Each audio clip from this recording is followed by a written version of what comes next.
First, determine the position of the light source. For instance, let's assume the light source is at the top left. At this point, the brightest part of the orange will be at the top left, while the darkest part will be at the bottom right.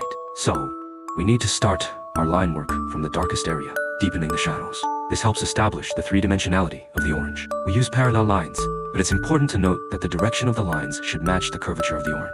For example, the lower part of the orange is relatively flat, so the lines can be parallel or slightly curved. But at the top of the orange, the lines should match the fruit's curvature and curve slightly more. This will better reflect the roundness of the orange. Next, we'll work on the bright areas of the orange. In the bright areas, the lines should become progressively with greater spacing between them and lighter strokes. This allows the bright areas to appear smoother and more luminous, avoiding too many shadow lines that could diminish the sense of light. Next, we need to add some details to depict the rough texture of the orange peel.